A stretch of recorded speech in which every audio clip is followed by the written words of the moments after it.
Day to day news Bharat में मैं साक्षी चौहान आपका स्वागत करती हूं। Day to day news Bharat आपसे वादा करता है कि पूरी निष्पक्षता के साथ पत्रकारिता करेंगे। हमारा कोई भी पत्रकार किसी से कोई उपहार या विज्ञापन स्वीकार नहीं करेगा और ना ही किसी को ब्लैकमेल करेगा। हम समाज के दबे कुचले लोगों की आवाज बनेंगे। हम चैनल पर कोई ऐसी खबर नहीं दिखाएंगे जो लोगों को भ्रमित करती हो।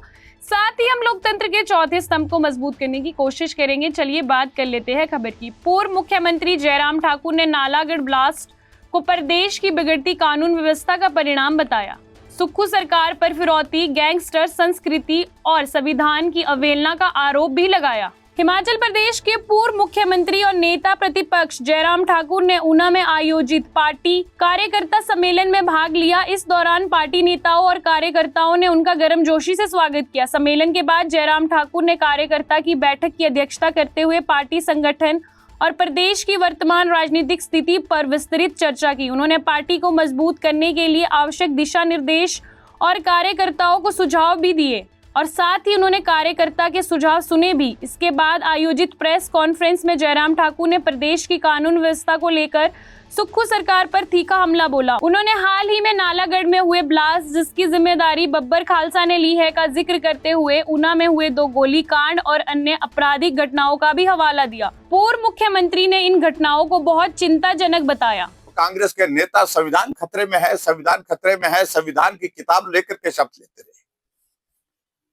आज भी आप देखते होंगे कि कॉन्स्टिट्यूशन की वो किताब हाथ में लेकर के दिखाते रहते हैं, जबकि संविधान की अगर धज्जियां उड़ाई हैं तो वर्तमान कांग्रेस की सरकार ने उड़ाई।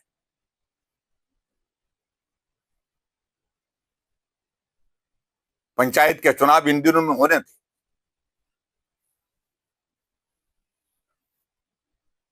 और पंचायत के चुनाव को टालने का रास्ता ढूंढते रहे।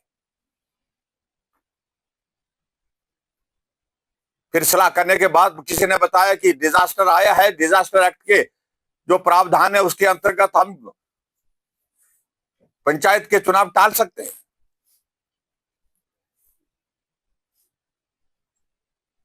और व्यवस्था परिवर्तन के इस दौर में देखिए, जो संवैधानिक दृष्टि से एक एक्ट बना है कि पंचायत के चुनाव 5 साल के अंदर होने हैं। सुप्रीम कोर्ट की जजमेंट्स उस पर हैं, हाई कोर्ट की जजमेंट्स उस पर हैं, लेकिन उसके बावजूद हिमाचल प्रदेश में डिजास्टर एक्ट लागू करके पंचायत के चुनावों को टालने का रास्ता ढूंढा गया।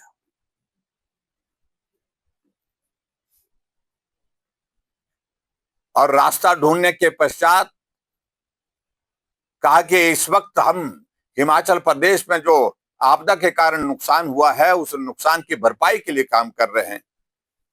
हमारे पास समय नहीं है, पैसा नहीं है इस वक्त हम बाकी कामों के लिए, इसलिए हम पंचायत के चुनाव अभी स्थगित करते हैं। लोग हाई कोर्ट में गए, पूरा अवसर दिया सरकार को अपना पक्ष रखने का। अगर डिजास्टर एक्ट लगा है तो सड़कें क्यों बंद हैं? अगर डिजास्टर एक्ट लगा है तो सड़कों को रिस्टोर करने के लिए, पानी की स्कीमों को रिस्टोर करने के लिए आप क्या काम कर रहे हैं? उसके लिए तो काम नहीं कर रहे। सिर्फ और सिर्फ डिजास्टर एक्ट लागू इसलिए किया गया कि पंचायत के चुनाव किसी तरह से हम टाल सके। लेकिन हाई कोर्ट ने आदेश किया कि पंचायत के चुनाव होंगे, निश्चित रूप से होंगे।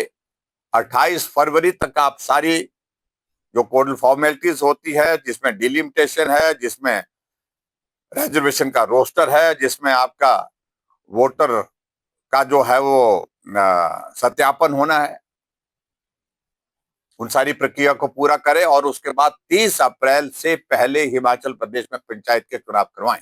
जयराम ठाकुर ने कांग्रेस सरकार की गारंटियों को लेकर भी सुक्खू सरकार को घेरा। उन्होंने दावा किया कि अब तक एक भी गारंटी पूरी नहीं हुई है। साथ ही उन्होंने प्रदेश सरकार पर तानाशाही रवैया अपनाने का भी आरोप लगाया।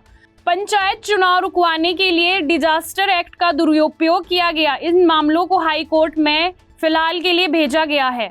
पूर्व मुख्यमंत्री ने आरोप लगाया कि विकास योजनाओं को रोकने के उद्देश्य से ही डिजास्टर एक्ट लागू किया गया। उन्होंने दावा किया कि सुक्खू सरकार के कार्यकाल में प्रदेश का हर वर्ग बहुत दुखी है और अपने आप को ठगा महसूस कर रहा है। शिमला से हमारे संवाददाता अनीश चौहान की रिपोर्ट। अभी के लिए फिलहाल इतना ही। देश दुनिया की तमाम खबरों के लिए day to day news Bharat को देखते रहे। साथ ही हमारे चैनल को लाइक, शेयर और सब्सक्राइब करना ना भूलें। नमस्कार।